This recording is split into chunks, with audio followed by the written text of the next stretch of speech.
Good evening, Bruchim Habayim Rabotai. Welcome to another edition of our Thursday night's class. Tonight's class was sponsored by my family and I. L'ilui Nishmat HaChaim HaKadosh, Rabbeinu Chaim ben Atar, ben Rabbi Moshe, Zecher Tzadik v'Kadosh Livracha, Zchutei Yagen Aleinu v'Kol Yisrael Amen. Tonight's is actual Hillula. So we'll dedicate the majority of the class to speak about and from the HaChaim HaKadosh. The HaChaim, like many other tzaddikim, by the way, passed away young, 47, I think, which was considered old for that era of Kabbalistic tzaddikim. They all passed away, the majority of them passed away in their 30s, actually. There were three people within, we'll call it that time span, even though it's a very vague term, that they're Sfarim. It's a much bigger time span than what we normally relate to time spans as, but that their Sfarim historically were called, or they were titled also, and their Sfarim were titled Kadosh. There was the HaChaim HaKadosh, the Alshech HaKadosh, and the Shlah HaKadosh. That's just a historic fact. It obviously has a lot of meaning. Not everybody merits to be titled Kadosh, somebody holy, even though there were plenty of holy tzaddikim, and even the Tanaim and Amoraim, we didn't just call them Kadosh. I don't know why, some yes, some no, and how that works, based on what, but I know that it has value in the attitude and the approach, because there's a very famous story. There was a rabbi, his name was Vicheskel Shinova. He wrote the Sefer Divrei Cheskel, a very famous Sefer that's used a lot. And once he was talking to one of his students, and his student was quoting something from the Balatanya, from the Sefer, the Tanya, from the Balatanya. And when he was talking to his rabbi, the Baal Divrei Cheskel, so he told him the Balatanya Kadosh. Because there's no doubt that Balatanya was a holy man, and the Divrei Cheskel rebuked him. And he told him, you can't just decide that you want to call people Kadosh. It doesn't work like that. He said there were three people historically that we called Kadosh from the Achronim, the wrote Sfarim. These were the three, and nobody else. You can't add on more titles. So obviously there's some sort of meaning, interpretation, which I don't know, I'll be honest, but there got to be something deeper to why it's like that and why these people are merited to have this title. Specifically, the HaChaim, there's not an explanation of why he was titled Kadosh, but it's interesting. It's brought down in the Sfarim in the name of the Baal Shem Tov, that the Baal Shem Tov said that the HaChaim's neshama was part of the neshama of Mashiach. I don't know what the neshama of Mashiach is, so I can't tell you what that means exactly, but it sounds unique. I don't know how many other rabbis it was written in the Sfarim that part of their soul was part of the Nishmat Mashiach. I'm not really so aware of that. So, it's obviously a very big deal. Now, the HaChaim was a very wealthy man at a younger age and period of his life. And he went from land to land, from places for business and for other reasons. Part of it was also for exile. He was one of the tzaddikim that went in Galut. And at one point, he lost all his money.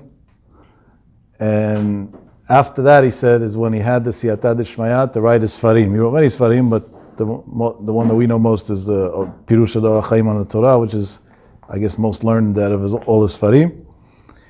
But he was a Gaon, he was a genius in Nigla and in Nistar, meaning in the revealed part of the Torah and in the hidden part of the Torah.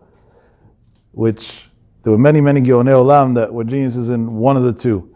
It's a very unique blend to have a very fluent understanding of both of them, and to be able to give over both of them, the teachings of both of them. And the truth is, in his Sfarim, you see clearly it's a blend of Nigla and Nistar all the time. Another thing that by the HaChaim was very unique was that he had a connection to people that were titled the Bnei Moshe that lived on the other side of Nahar Sambat Yon. And we see in his Sfarim, the letters that he wrote to them, they wrote back to him. It's argued historically what their criteria is exactly. Maybe they're even part of the lost tribes. But his influence was global in times that there was no global communications in normal ways. HaChaim passed away 178 years ago. But he still had a mass influence globally. Rabbi Isaac Kamarna, in his sefer called Netiv Mitzvotecha, writes that the HaChaim HaKadosh used to listen to Torah from Hashem himself directly, just like Moshe Rabbeinu did. I don't know what that means. Again, I'm just quoting. And therefore, his Kedusha was so great that there's no way to write a biography or something to explain what his Kedusha was or who he was. Because it's above the human understanding, his connection with Torah Hashem. But we see that this thing is not just a Hasidic quote of a Rebbe that was praising the HaChaim HaKadosh. This thing has impact in practical implications in halacha. There's a tshuva, a very interesting tshuva. I'm not going to go through the whole tshuva, just one quote from it in Sheilot v'Tshuvot Divrei Chaim. That's the Tzanz Rebbe Zitzal, was Gaon Olam. And over there he discusses that he has a chashash, he has a suspicion about a shochet, somebody who slaughters animals, that his shchita is not kosher. But not that his shchita is not kosher because he's a fraud or it's a hoax, or unfortunately the issues that we know of today, for a very interesting reason. He said because he heard this shochet say out of his mouth that the HaChaim HaKadosh didn't write his sefer b'ruach HaKodesh, based on ruach HaKodesh. And we know that the HaChaim HaKadosh wrote his sefer when all the gates of heaven of wisdom were open, and he saw clearly everything directly from God, and based on that he wrote his Sfarim. So if he was able to challenge that and say that he didn't write it b'ruach HaKodesh, then we have to suspect that something's wrong with his faith and with the way he believes, and therefore his shchita is not kosher. That's very unique. It was never written if somebody argued on a rabbi something, whatever. I'm talking about L'Shem Shamayim, obviously, that suddenly he becomes a not kosher person. And he has a tshuva l'halacha about it, that he says, he's nistapakti, I have a safek, if a shchita is kosher, over the fact, he didn't say that HaChaim HaKadosh wasn't a tzaddik, or wasn't a talmid chacham, or wasn't a gono, all that wasn't a question. He didn't believe that his Sfarim were written purely through Ruach HaKodesh. For that alone, he wanted to make his shchita not kosher. So we see that this idea of the HaChaim HaKadosh learning Torah directly from Hashem in such a big way has many implications beyond the regular thing that we understand. The HaChaim writes about himself that he didn't really have so much time to invest in writing his Sfarim. Halavai and us to put a sefer that's 1/4 of a millimeter of what he wrote, with all the time in the world. But he was very humble. And he says because on Monday nights he used to give big drashot, and during the day Monday he gave drashot, and all these drashot took up a lot of his time. And the only time he had to invest in his pirush on the Chumash was only on Wednesdays and Thursdays. And even then he was preoccupied with the yeshiva and with this and with that, and he couldn't. It was like almost excusing himself that he couldn't write what he would have wanted to write. And this is a person who's learning Torah directly from Hashem, writing a sefer b'ruach HaKodesh, but still excusing himself. Unreal, really unreal. And in the year Tafkuf Bet, HaChaim HaKadosh moved to Israel.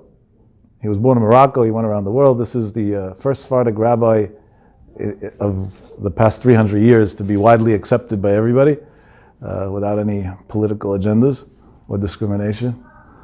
Yeah. I remember when I was in an Ashkenazi yeshiva in Israel learning by Rav Zalman at a young age. So the Sfaradi boys were a very big minority. There was a handful of us there. And we were considered outcasts, and we even had all different nicknames that I don't want to quote. Yeah, we weren't welcomed, we'll call it. They didn't like our skin color, I guess. I'm not sure what it was. And Rav Zalman was very anti that. He couldn't tolerate the fact that they disrespected other boys. And So once he yelled at a Ashkenaz boy that he heard him calling a Sephardic boy a nickname, he told him that, I just want to let you know an interesting thing. The majority of the Tanaim and Amoraim grew up in countries that were Arabic, meaning Bavel and that, so they're all Sephardic, quote unquote. And what you learn all day, the Rambam was a Sephardi too. So you got to make up your mind. Either you believe in the Torah or you don't believe in the Torah. The HaChaim, despite being born and raised in Morocco and then traveling the world and everything, was, I think there are more Ashkenaz that learn this Sefer than there are Sephardic Jews that learn this Sefer, because by the Hasidim, the HaChaim HaKadosh is a must every day, no matter what. It's part of their Judaism. It's not another Sefer. It's literally part of their DNA. So it's very interesting. But in the year Tafkufet, he came to Jerusalem. He came to Israel first. He didn't directly come to Jerusalem. It took some time till he came to Jerusalem. It's argued historically how much time, because there's an argument on how much time exactly he was in Israel. Everybody agrees it was under 2 years, but some say that it was under 1 year. And he opened up 2 yeshivot. He opened up one yeshiva for Nigleh, for Torah Nigleh, for the revealed Torah, meaning the Gemara and whatever. And he said shiurim there. And what he used to, not only him, all the students over there, they would learn the Torah all day, and they were makpid to wear talit and tefillin all day while they were learning during the day hours, which means they were able to keep pure thoughts and a pure body the entire day. You have to be on a very high level to do that in a justified way. Really, every second you wear talit tefillin is a mitzvah. We don't do that today. We take off our tefillin after shacharit because we're not able to keep ourselves in the way that we're supposed to be in order to do so, despite that we're losing many, many mitzvot throughout the day. But in every generation, Hashem put some tzaddikim that were able to do things like that. But by him, it was all the students. And this wasn't in his Kabbalah yeshiva and Torah Nistar. This was even in the Nigla, meaning that the standards were extremely high beyond what we understand regularly. And then he opened the second yeshiva that they studied Torah Nistar, Kabbalah. The Chida, which was one of his greatest students, writes about his Rebbe, the HaChaim HaKadosh, that anybody who saw his face thought that he was a Malach Hashem Tzvakot. He wasn't human, he was an angel. Why? And he writes I'm going to quote the words that he writes. Shashchina chofefet alav kol hayom. The Shekhinah is God, hovers over him the entire day. These are terms that nobody writes about anybody. These are dangerous terms. These are things that are written about prophets, maybe. It's unreal. Chida wrote a sefer also, with the big part of it is based on what he learned from the HaChaim HaKadosh. Now, there is a very positive movement that is going on, and it picked up a lot in the past few years, and I hope it continues picking up, and I strongly encourage it, of people that spend time learning HaChaim HaKadosh. Literally just that. Now, obviously, historically, in the Hasidic world, the Rebbes, years ago already, all did that. That was a norm. But amongst the Hamon Am, people quoted from the HaChaim HaKadosh. It was a pirush in the Torah, but to actually be kovea limud, a shiur, just to learn the HaChaim HaKadosh, wasn't as common years back. I'm saying it existed, but it wasn't such a widespread thing.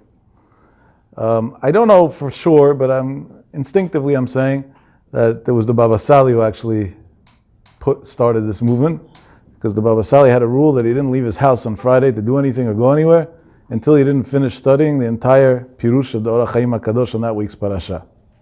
And many other tzaddikim also followed suit 35, 40 years ago to adopt that custom.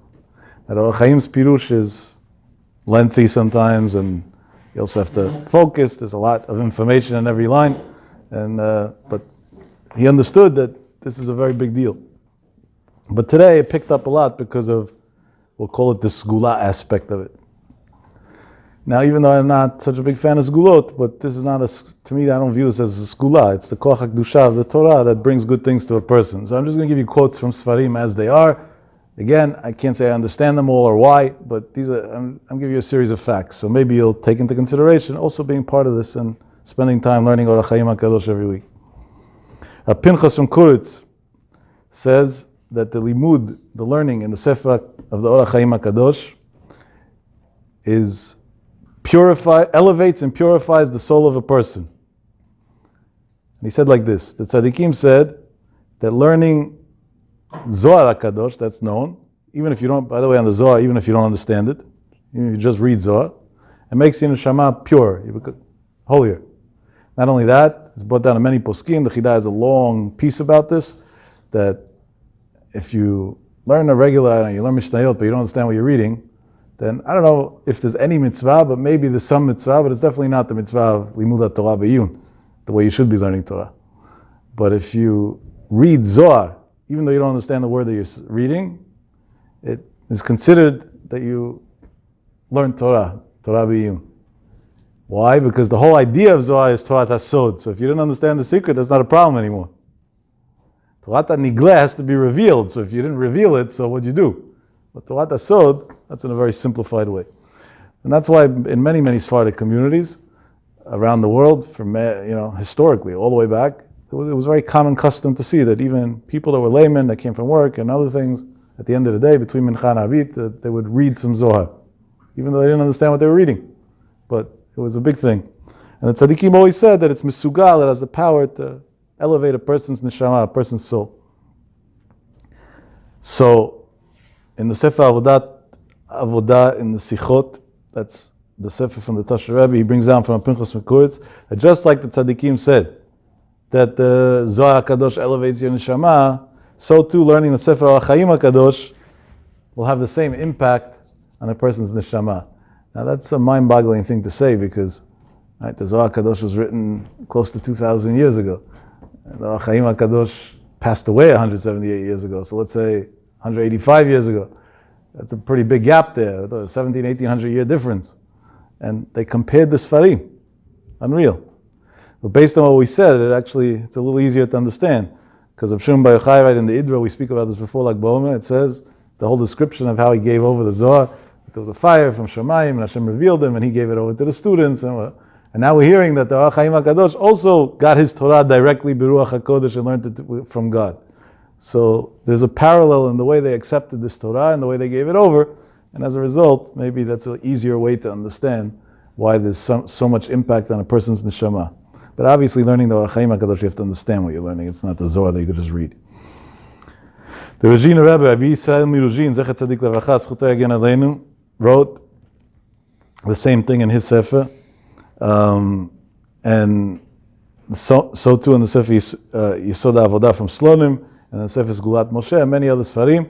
Each one changed a word or two, but the concept was the same, that if somebody wants Taharat HaNefesh, to purify his soul, then one of the big eitzot, one of the big pieces of advice he should be given is to learn from the Or HaChaim HaKadosh, and that's going to benefit his neshama. There's a sefer called Kimu V'Kiblu. It was written on Purim and things that have to do with Purim. But in there, it was written by the grandson of the Divrei Chaim from Sanz, Zchutei Yagen Aleinu, that he wrote that in the name of his grandfather, that it's Mekubal Mipit Tzadikim, it's accepted from the righteous, that somebody who learns the Pirush of the Or HaChaim HaKadosh on the Parshiot of Achremot and Kedoshim, so he learns the commentary of the Or HaChaim HaKadosh on these two Parashiot, Achremot and Kedoshim, is guaranteed shelo yipater lo ma'olam belo teshuvah, that he's not going to die from this world without doing teshuvah first. Unbelievable.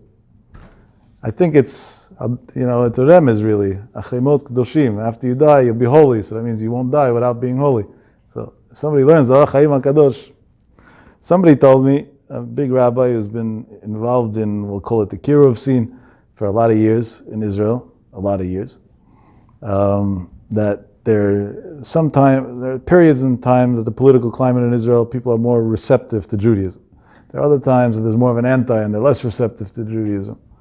He said, so at the times that they're less receptive, the general speeches and that, the attendance goes down drastically. So what he decided to do, and he's been doing this for a lot of years, and he has countless stories about how amazing this works, is instead of giving speeches that preach Judaism and then people are turned off and don't want to come or whatever happens along the way that goes wrong because they're influenced by the media, he gives intellectual speeches and he just teaches the Pirush of the Or HaChaim HaKadosh and Parashat Achremot and Kedoshim. He says, so like this, even if I can't get them to do Teshuvah now, at least I know before they die they'll do Teshuvah, at least that much. But he writes in pamphlets sometimes and different things, and he says that he didn't have to wait for them to die. That was amazing, just from learning the HaChaim HaKadosh, something in the neshama changed, and they got a thirst for Judaism. HaChaim Falaji writes in the name of the Chidah an interesting thing.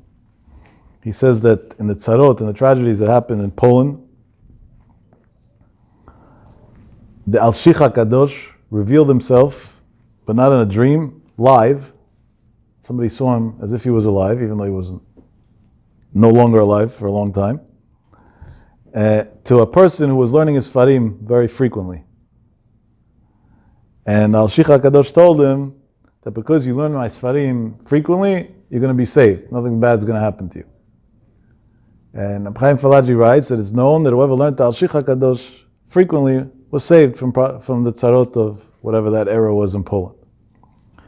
So HaChaim Falaji continues, and he says, so too, the HaChaim HaKadosh came to me in a dream.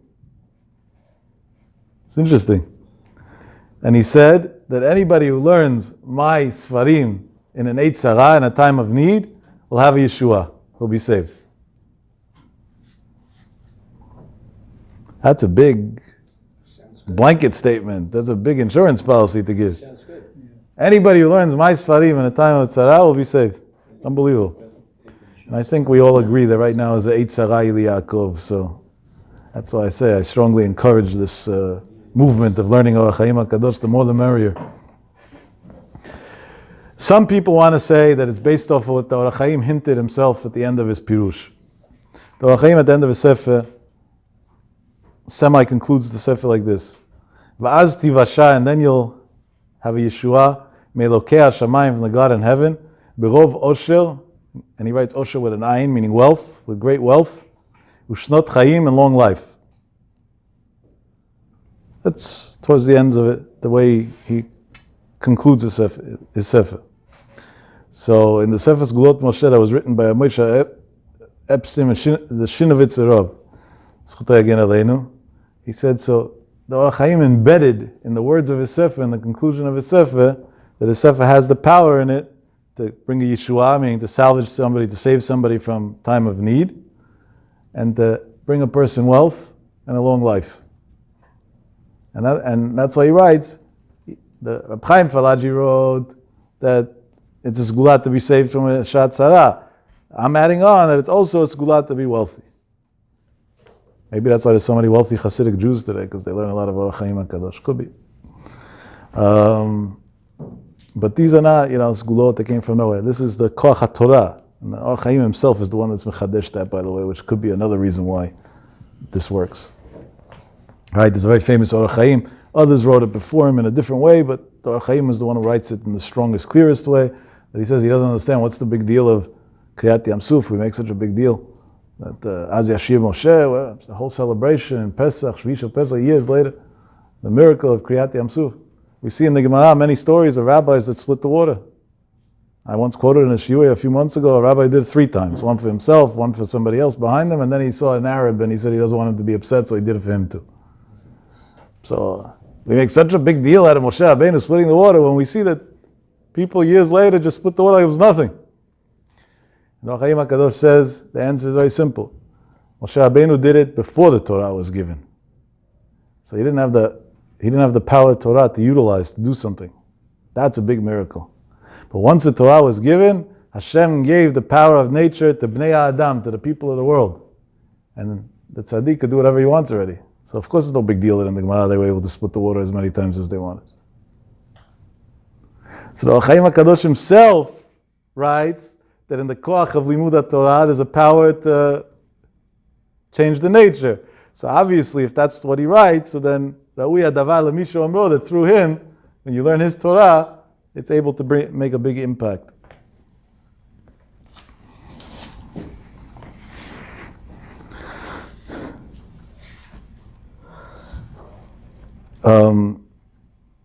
I know people are always looking for protection for their homes. I'm not sure what type of protection. Today it's a sensitive subject after what happened in Florida. But one way or the other, every home needs protection on many fronts. if you don't know what happened in Florida, unfortunately a building collapsed that's primarily Jewish residents there, and there's still many missing. Hashem should help, we should find them alive. It's a very sad, tragic story in Surfside. Very tragic story. But so in the Sefer Eden Sion he brings down that having the Sefer HaChaim HaKadosh in the house, that alone is a shmirah for the house. It's known from the Chida writes that about the Zohar. If you have the Zohar in the house, it's my grandfather, Zecher Tzadik Levacha, which was a great Kabbalist, always encouraged people to have a set of Zohar in the house, even if they weren't on the level of learning it or anything, but he strongly pushed for it. And he said that's why, because it's shmirah, it's a protection, it protects the home, so you should have a Zohar in the house. HaChaim HaKadosh is brought down in the Sfarim, is the same thing. Now let me tell you the catch, but you can't have the Or HaChaim HaKadosh sitting in your dining room if he's going to be embarrassed at the way you behave in your dining room. That's counterproductive. That's for sure not a shmirah. That's going to do the opposite, Bar Minah. If you have a Zohar and the Or HaChaim HaKadosh in the house in a way that they're going to be proud of the way you're behaving, so then sometimes I walk into a house and there's like a 72-inch screen on the wall, and then a bookcase near it with the Zohar and all different Sfarim and a Gemara and that. So I nicely tell the homeowner, pick, either take this and throw it out or take this and throw it out, but you can't put them both near each other. You're insulting one of them, that's for sure. Either you're insulting the Yetzer Hara or the Yetzer Hatov, but one of them you're insulting over here. Something doesn't add up. Doesn't make any sense. I think the most known segula that's related around learning Or HaChaim HaKadosh is having children. People that didn't merit to have children because of different medical issues or whatever it may be, and took upon themselves to learn frequently Or HaChaim HaKadosh. There's unlimited amounts of stories of Yeshivot and Nisim that people saw in this area. Unlimited. There's a very famous story that the Lev Simcha, that was one of the previous Ger Rebbes, was once walking and whatever, and he heard a story. He was walking by a funeral, and he heard a story from somebody else that the person who they were by his funeral didn't have children, and then was before the days that there were even doctors and treatments for these things, and it's a terrible thing. And he went to one of the previous Spinker Rebbes, and he asked him for a blessing, and it was after many years he was married and whatever. And the Spinker Rebbe told him that he should take upon himself to learn Or HaChaim HaKadosh. And he took it upon himself, but he said that the Spinker Rebbe told him a specific piece in the Or HaChaim HaKadosh he should learn, and he'll have kids. And he did it, and he had children. So the Lev Simcha turned back to him and said, you messed up the story. Maybe he told him a specific piece, but in reality, any piece. He told him a piece to cover up, but just by learning the Or HaChaim HaKadosh, it's a skula for children. Why? What do you mean? There's so many other Sfarim. Why the Or HaChaim HaKadosh? So it's very simple why. The Or HaChaim never had kids. So somebody who never had kids in Shamayim, when you learn his Sefer, he's poel that you should have kids. That's why him and not others. Same idea was with the Zera Shimshon, right? It's very trendy today to learn Zera Shimshon, also strongly encouraged. Many people have all these great stories about it and stuff, and I believe them all, by the way. And why? Because the Zera Shimshon also didn't have children. So to these tzaddikim that didn't have children, the only thing they left in the world was their Torah. Their Torah was their children. So if you learn the Torah, then that gives you a much stronger connection to Nishmat HaTzaddik, and that brings down much more of a Yeshua. There is a quote from Rabbi Yochanan Stolen. Honestly, this one I definitely don't understand. He says that learning Or HaChaim HaKadosh is Sgula Fe'emunah. I don't know what it means, Sgula Fe'emunah. Emunah you work on and you have, you don't work on, you don't have. I don't know how you have, what a Sgula Fe'emunah means. If somebody does know, I would be glad if they explained it to me. But Rabbi Yochanan Kalin knew exactly what he's saying. So obviously the problem's by me, not by him. But that's just for fairness. We quoted from so many about the Or HaChaim HaKadosh, so I felt not to leave it out, even though I don't understand it.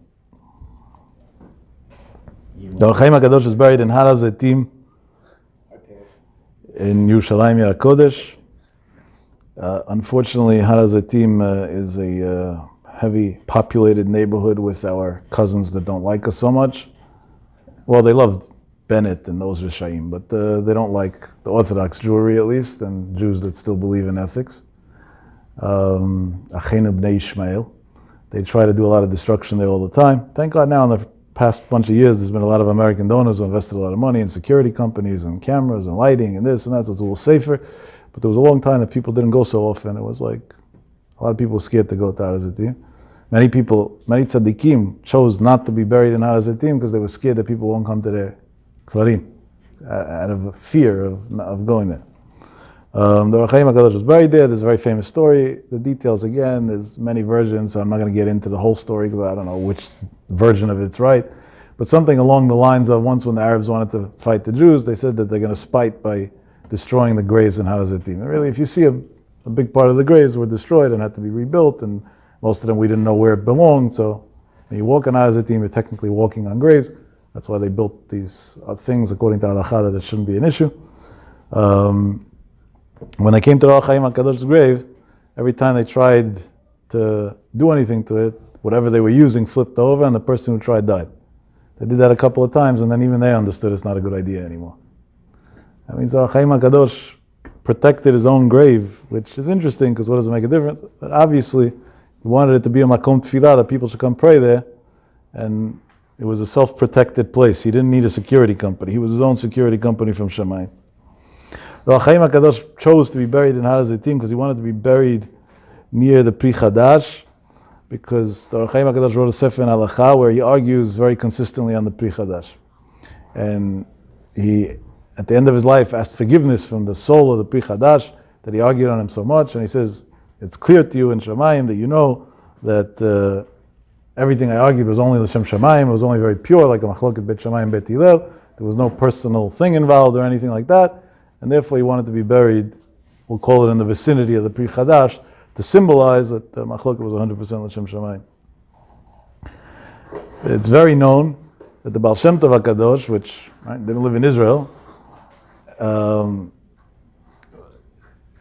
was washing for Sudah Shlishit. The HaChaim HaKadosh passed away on a Saturday night, let's say that. The date came out, this year comes out Thursday night. That year, 178 years ago, Tedvav was a Saturday night. So HaChaim HaKadosh passed away Saturday night. The Baal Shem Tov HaKadosh lived in a time zone that's an hour earlier than Israel. So by him it was still Shabbat. And besides, Hasidic rabbis, did things later. They had a later shkiat that they went by. And he was washing his hands for Sudah Shlishit, to eat Sudah Shlishit. And when he was washing it, after he washed his hands and said Amotzi, that he was allowed to talk after Sudah Shlishit, he made a comment that Kavad Nera Ma'aravi. Nera Ma'aravi really comes as a term from the menorah, but the light of Israel, because at that point the HaChaim lived in Yerushalayim, was just put out. And he said the HaChaim HaKadosh passed away.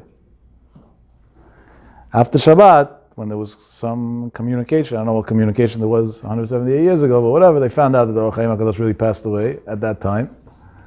And they were shocked, like, had the Baal Shem Tov know? So they asked him. And there was a time that when you asked people, they answered you. They didn't say you can't understand, or it's a secret, or it's Ruach HaKodesh. They didn't play those games. They were very straightforward. So the students asked the Baal Shem Tov, how'd you know? Exactly when? And so he explained them an interesting thing. He said there is one kavanah in the blessing after you wash your hands, al netilat yadayim. That's a kavanah that nobody in the world knows. The only person that knew it was the Or HaChaim HaKadosh. Hashem gave it to him and only to him. He said, and I always wanted to know it and I wasn't able to reveal it, like to get to it. And for the first time, when I washed my hands for Sudah Shlishit, I got to the kavanah. So I knew if I got to the kavanah, it has to be that he passed away, and therefore others have access to this kavanah. That's how we need cell phones to stay in touch. Their souls were so synchronized that just from the kavanot to the prayers, they were able to know what's going on, one tzaddik by the other at the times. A very famous story that I quoted many times. In the year Tafshin Daled, when the Nazis, Yimach Shemam, were already in the in the vicinity of the Sinai Desert, and part of the soldiers were on the Syrian side also, and they were going to come into Israel. In Israel, the Jews were very scared. They're going to come in, and God forbid. At that point, it was already known what they did in the whole world.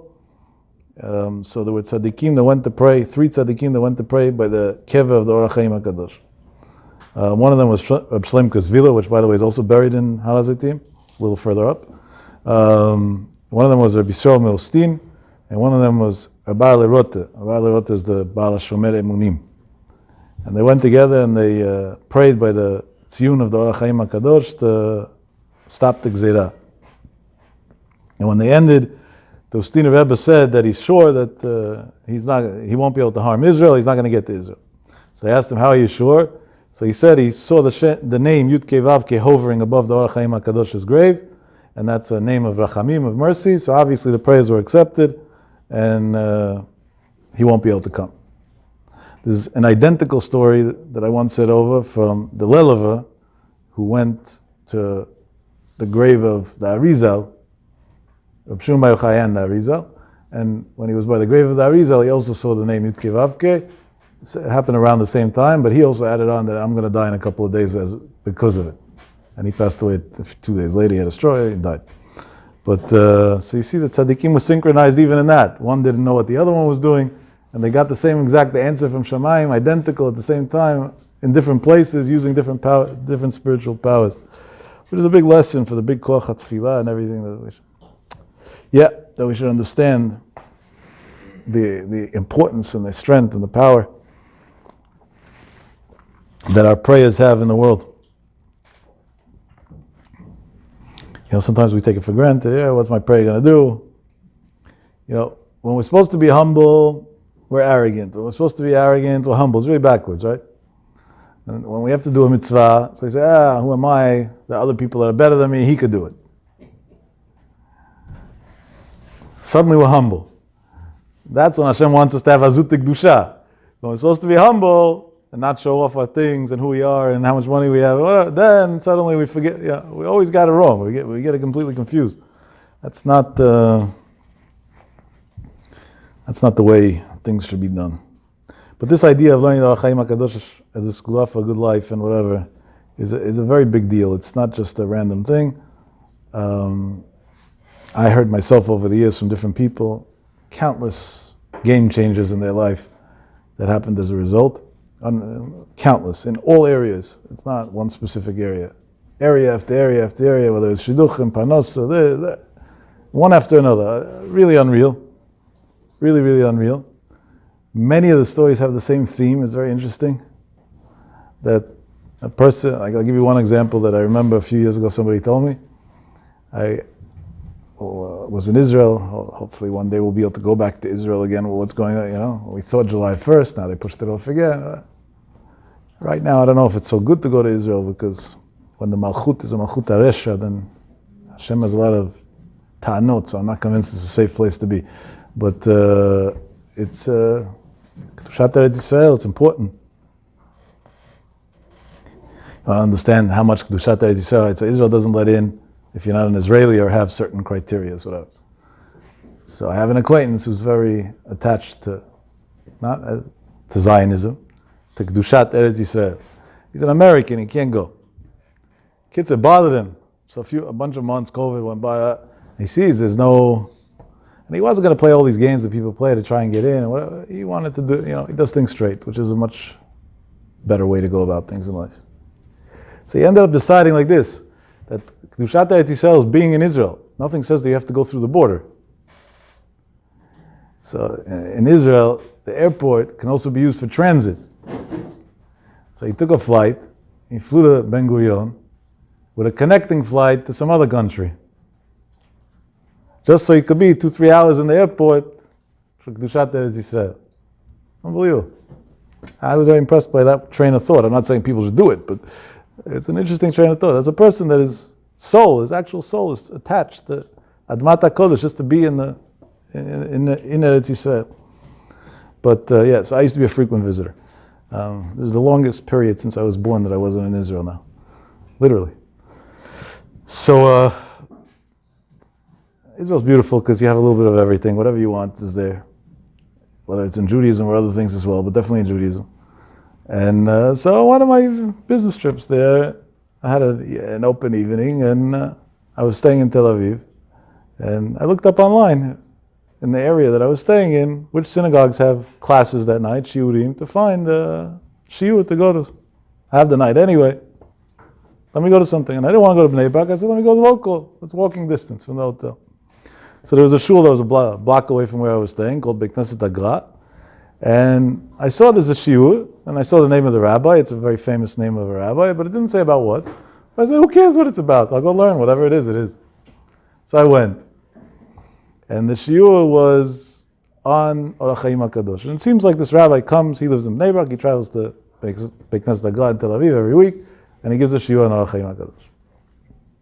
So at the end of the shiur, people were very friendly there, and they saw an outsider who came to join the shiur. They welcomed me and this. They asked me if I lived there. I said, no, whenever you're here, you should always come. And dinner was offered. I was really wine and dine. They're unbelievable people.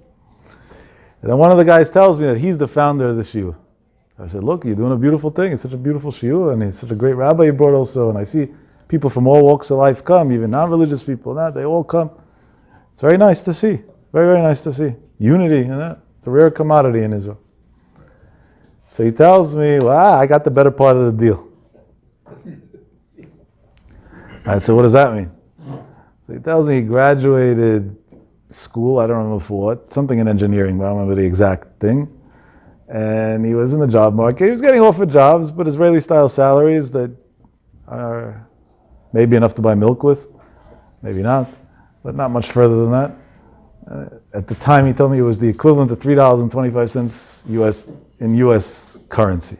That's what they were offering him with a master's degree. Kid said it wasn't going to work. Just the student loans, the numbers don't add up.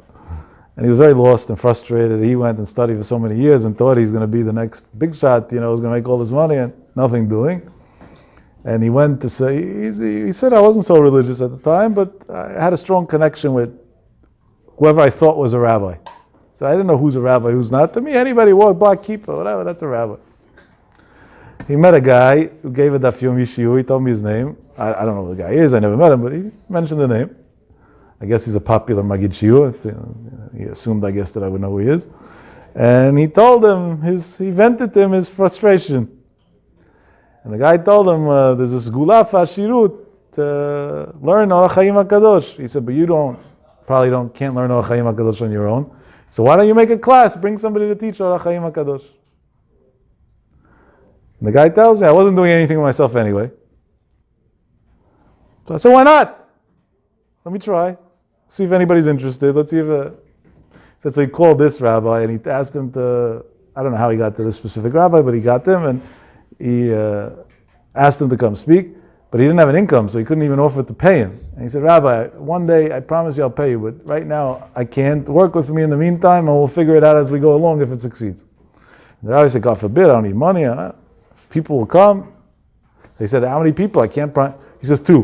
He said, as long as we have 2 other people, I'm coming. I'm talking about a big Talmid Chacham. So he said, yeah, well, I'm 50%, and one other guy for sure could drag in. Today it's a big shiur. I don't know until now, but as of 2 years ago, it was a very big shiur. And they started the shiur. He said a few weeks in, one of the guys who attended, he said he advertised a little bit, he, promoted it on his outlets, whatever he had, and people started coming. And one of the guys came, that was by the shiur, asked who's in charge of the shiur. So they told him he's the guy who runs it. So he goes over and he says, I want to sponsor a shiur. How much does it cost? So they said, there's no sponsors. The rabbi's working for free. He said, what does that mean, the rabbi's working for free and there's no sponsors? Things cost money in this world. So he told him the facts, the way they are. I'm a student. I just got done. I'm trying to get a job. I can't find a job. There's that. I don't have money. So I told the rabbi, one day when things work out, we'll compensate him. But in the meantime, so the synagogue gives us the place for free, and people bring a little food or something to drink, whatever. That's why there's a little bit of food, and the rabbi comes for free to speak. That's how the shiur was running since we started a few weeks ago. So the guy tells him, what did you graduate school for? He tells him. And the guy turns pale. He says, everything okay? Did I say something wrong? Is this an area that's offensive to you? Today people get offended over everything. So he says, no, this is just a little bit crazy. He said, what? He said, come, let me show you something. He takes out his phone and he shows him a conversation, an email that he had about half an hour before he came to the shiur. That him and his partner that own a very, very big technology company need this specific type of engineer for a specific project. And the key factor is trust. And because there's a lot of things that aren't patented yet and whatever, and they can't just bring any person and hire him. And they're struggling deciding who's the right person. And he said, if you're a guy who's making a shiur and the rabbi trusts you that you're not paying him and you're trusting him that he's going to come, you're the guy who I want. It's a sign from heaven. Hired him on the spot. When the guy told me the story, he says, I'm very, very comfortable today. The company made an exit. He had both a salary and percentages and whatever. He made a fortune of money. He says, and the rabbi's well taken care of too. He tells me. He stuck to his side of the deal also. But that was a random, I don't know the guy. I just went to a shiur as a guest and he volunteered a story like that. I don't remember the name of the Jew, but there's a Jew in Israel who has a whole movement. He invests his time and his money and his energy and everything to help establish shiurim for HaChaim HaKadosh everywhere, anywhere and everywhere in the world. And he could probably write books. I'm saying just from the stories I heard him say in speeches that I heard of his, in random occasions, not live, recorded speeches. It's unreal. Like he almost makes it sound like science work. But it doesn't surprise me because again, with such a koach HaKdusha and with such a commitment to Mesiut Nefesh for Torah and such a level of Torah b'Kedusha, of course it's going to have a very positive impact. So it should be strongly encouraged for people to.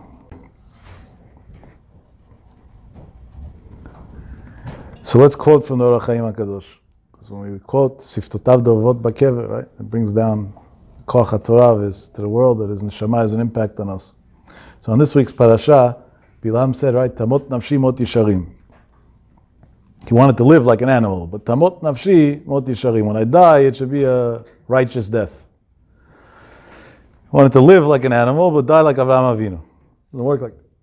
Ishtarach be'erev Shabbat yochal b'Shabbat. Live like a tzaddik, you'll die like a tzaddik. Live like an animal, you die like an animal. But no, he wanted to, mot, meaning he knew the truth, and he knew that he was wrong. Afa piket, he wanted to go to his Yitzhak. So HaChaim HaKadosh writes, we find in the Sifrei HaMekubalim, the Sifrei HaMekubalim that he's referring to as the Ari HaKadosh and Shar HaGilgulim, that the Ari HaKadosh says that the neshama, neshama nefesh of Bilam came back as a Gilgul, as a reincarnation, into the Chamor, into the donkey of Rabbi Pinchas ben Yair. The Gemara has stories about the Chamor of Rabbi Pinchas ben Yair. They didn't want to eat from the Teven, wasn't Meusar and wouldn't work on Shabbat and whatever. So there was a time that donkeys didn't work on Shabbat. Today there's a time that a government wants to make Jews work on Shabbat. That means that the leaders are lower than the donkeys. Just a fact, by the way. But that's literal, that wasn't an exaggeration. But the Ari HaKadosh writes, Bilam came back as a Gilgul to the Chamor of Rabbi Pinchas ben Yair, and through that he got a tikkun for his neshama. Comes the HaChaim HaKadosh and says, Bilam was killed. It was an Avi Sheker, whatever, so they killed him. Hagam shemet al-yidei Yisrael, even though he died through a Jew, Hayah nitzotz meshukatz, his neshama was so dirty, so spiritually filthy.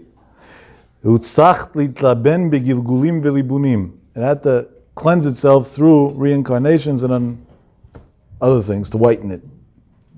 The Ahmad and his soul didn't go to anywhere; it was floating until it came into the donkey of Rabbi Pinchas ben Yair, and then it went. Limkomo Arishon, it was finally rectified and went back to a pure soul, if we'll call it that. And he says, that's the pshat in the pasuk. Tamot nafshi mot yesharim. Really, you should say, Tamot nafshi yesharim. My death should be a death of the righteous. Why do we say death twice? He said, because he had two deaths. He had the physical death when he died, but after he came back as the Chamor Rabbi Pinchas ben Yair, and then the Chamor Rabbi Pinchas ben Yair died, then he actually accomplished what he prayed for, that he became a Yashar. His soul got a tikkun. That's from the HaChaim HaKadosh. Zchuto Yagen Ali. And there's another, I'm just taking out pieces. All these things are much longer in the HaChaim with much more detail. I'm taking out pieces to make it short and sweet. The HaChaim HaKadosh says another biur on, Bilam wanted to curse the Jews. God warned him not to curse the Jews. So it ended up happening that instead of cursing the Jews, he will call it bless the Jews. It's very interesting because until today we say it as part of our prayer. Alshech HaKadosh Yisrael. I was always taught that we want nothing from Rishaim. Lo miduvshach velo miuktzach. Not your good and not your bad. We want nothing from you. So how did Bilam's blessing, we'll call it, to the Jewish nation become part of our prayers and part of the Torah, Kedosha, and part of... It's disgusting. And it's not even something he wanted to do. He was forced into it. So what's nice about it? There's nothing nice about it. The answer is, the Sfarim HaKadoshim write, that many Sfarim write this on the Biur Tfilah, including the Be'er Moshe, many others, that Bilam never said it. Bilam never said a blessing to the Jews or a compliment to the Jews. He wasn't capable. An angel spoke through the throat of Bilam and said the words. And that's why we adapted the words, because the words came from Hashem, from an angel that God sent to say, Matavu Alshech Yaakov Mishkanot Yisrael. But Be'etzim, he never said it himself. Comes the HaChaim HaKadosh based on this, it says an unbelievable thing. The pasuk says, "Vayal Bilam ki tov be'inei Hashem levarech et Yisrael." Bilam saw that it's good in the eyes of God to bless the Jewish nation, and then that's what made him proceed. Comes the HaChaim HaKadosh and says, "Oh, if Shal Faresh," he has a few pirushim on this, or one of the things that you could say a pirush on this is like the al derech zeh, al zeh derech, this way. Vayal Bilam. Bilam saw. What did Bilam see? Ki mishu tov, somebody who has good, a good person, meaning he has a good eye, him, be'inei Hashem, in the eyes of God, ra'ui levarech et Yisrael, is worthy of blessing the Jewish nation. Meaning, if you are a person who has a good eye, then your blessings are worth something for the Jewish nation. But if you don't have a good eye, then if you don't have a good eye, how can you bless somebody else? You don't mean it. It's all fake. So he says, Al derech amro, like we say in Mishlei, Tov ayin hu yivorach. Tov ayin, somebody has a good eye, he's the one who's blessed, or could bless. Like the Gemara Masechet Sotah, Daf Lamed Amud Bet says, Al tikra yivorach, ela yivarech. Don't read the word yivorach, he will be blessed, ela yivarech. He could bless. And if you have a good eye, then you could bless others. So comes the HaChaim HaKadosh and says, "V'akavana b'zeh," and the meaning in this is, "Ki hu liyot ra ayin kayadua, lo natno Hashem levarech." Somebody who has a bad eye, God doesn't give him the power to bless. He can't bless anybody. His word. Karamuz b'ma'amar ki baruch hu. Like it's hinted that Hashem said about the Jews, they're already blessed. You're not blessing nobody. And therefore, umizeh hirgish ki nifsal liyoto ra'ayin. Therefore, Bilam himself felt and knew that his blessings are worthless because he himself has a bad eye. He had a bad eye. And as a result, his blessings to the Jews are not going to be worth anything. Not to the good and not to the bad. They're just empty words. Worthless. That's why the one who blessed was an angel that blessed through his mouth. He couldn't bless. That's what he says. Vayal Bilam ki tov be'inei Hashem levarech et Yisrael. Hashem, in Hashem's eyes, it was good to bless the Jews. Hashem put somebody to bless the Jews. Happened to be that it facilitated through his mouth. But the actual blessing wasn't a blessing of Bilam. Unbelievable. And the beginning over there is, in the Psukim, right, the quote is, Matavu Alshech Yaakov Mishkanotecha Yisrael. So the HaChaim HaKadosh says that Am Yisrael is split into two. There's those who permanently learn, Toratam Umanutam, and then there's Elef Lamateh and Elef Lamateh. Every 1,000 that learn, we need 1,000 that work so they can support those who learn. So, but if somebody works and supports Torah, that doesn't mean that he's nullified from learning. He also has to learn. It has to be Kovei Ha'itim La Torah, like the Gemara in Brachot says, Perek Echad Bayom, Perek Echad Balayla. So he's not planted in the Torah, but he has a kviyut in the Torah. The other one, and then the others are completely, that's their whole life, that's all they do. They're planted completely in the Torah. So he says, that's why it says, Matovu Alecha Yaakov, Mishkenotecha Yisrael. What's the difference between an oil and mishkenot? An oil is a tent. A tent is something that it's temporary. You're not getting something, you put it there, and then you're here, it's there for a certain amount of time as needed, and then you move it to the next place, wherever you're going to. Mishkenot is a house. A house is something permanent, you build it permanently. He says, so the blessing was that Hashem said, the angel said through Bilam, meaning it was a blessing from Hashem, Matovu, what's good to Hashem? O Alecha Yaakov, those who learn part-time and support Torah, and Mishkenotecha Yisrael, because it's a teamwork. They go hand in hand. This can't go without this, and this can't go without that. They both need each other in order to succeed.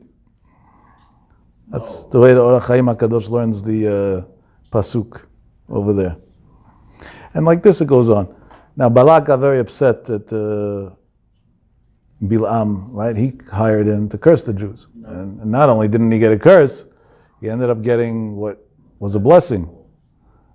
So obviously, it's not only he didn't do the job, it was betrayal. It's worse than not doing a job. Some people are hired to do a job and don't do it. That's a half a problem. Other people are hired to do a job and they don't know what they're doing, so they cause destruction. That's a lot worse. Right? So in Balak's eyes, Bilam was the latter. He was hired to do a job. Not only didn't do his job, he did worse. He caused harm. He blessed. Exactly the opposite of what he was trying to accomplish. So he wasn't happy with him. Let's just say that. So the pasuk describes that when he wasn't happy with him, he gave him a little warning because he was the ruler. And the warning was, "V'ata brach lecha el mikomecha," go escape to your place, meaning get out of here. Amalti kabed achabedcha, I said I will give you honor, I will respect you and give you honor. V'inei mina'acha Hashem mikavod. But behold, God stopped you from getting honor. What does it mean God stopped you? Balak wasn't such a big God believer that he would mention Shem Hashem. Bilam's excuse was, I told you the only thing I could say is whatever God gives me to say because I'm a prophet. And therefore, this is what God put through me to say against my will. So he said, okay, so God stopped you from getting paid and getting honor, and now get out of here. HaChaim HaKadosh makes an interesting observation. He says, Gazar alav arba'at dvarim. In this pasuk, when Balak told Bilam to get out of there, he threatened him to leave. He really gave him 4 different details in there. He said, number 1, ve'ata. Ata means now. You're not leaving tomorrow. This second, out of here. Threw him out right away. Number 2, he told him, don't walk away. Don't take your time. Brach. He said, ve'ata brach lecha. Escape. Run away. Get out of here quickly. That was the second condition. Number 3, he said, lecha, you. Lecha is singular. Lachem is plural. He said, I don't even let you take an escort with you. You don't deserve to have the honor of having somebody escort you. You get out of here quickly on your own. Number 4, he told him, El mikomecha, to your original dwelling place, meaning he banned them from coming into any of the cities of Moab and Midian that were under his control. He was on the do not travel list, or whatever it's called, do not fly list. He held him back from everything. Comes the HaChaim HaKadosh and writes, why did this happen? Because Balak was insulted. Because he promised Bilam that he's going to give him great honor and money, pay him well, and give him honor. And then he felt that Bilam backstabbed him. And the Shaim, their way is to take revenge. So if I promise to honor you, now I'm going to humiliate you. And my way of humiliating you is, number 1, get out of here now. I'm not even letting you stay overnight. Number 2, quickly. Number 3, alone, meaning you came with an entourage and a celebrity, now you're going to leave like a nobody. And number 4, I ban you from everywhere, so nobody ever has any respectable interaction with you ever again. That idea of the way the HaChaim HaKadosh learns what happened, there's a spiritual parallel to that in general society. Let me rephrase that. In general Jewish faith, that HaKadosh Baruch Hu takes, "Vayafoch Hashem Elokecha lecha et haklala livracha ki aevcha Hashem Elokecha." Hashem flips around curses, meaning things that are bad, to good, because Hashem loves us. Or there's also a concept that's very frequent in the stories of the Torah and Tanakh and Chazal, that things that our enemies try to do to us worked as a boomerang and backfired at them. Countless examples, but the first one that's commonly used is by Yetziat Mitzrayim, when the Egyptians try to throw arrows at the Jews. God put a cloud that would intercept the arrows and would send them return to sender. Send them back to the person who shot it. That was the way it is. Hopefully one day Israel won't have rockets coming in anymore. But instead of making iron domes, I think they should invent something better. Reverse the rocket. 4,600 rockets towards Israel. Let it just go back. Now that we're going to laser, yeah.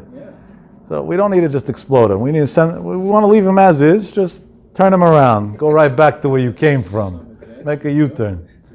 That's what's going to happen when Mashiach comes, inshallah, very soon. Ki meitzeitcha me'eretz Mitzrayim me'erenu niflaot. HaKadosh Baruch Hu says that you won't even remember Yetziat Mitzrayim after Mashiach comes. There'll be such big miracles in the world that I know today looks farther than ever and feels farther than ever.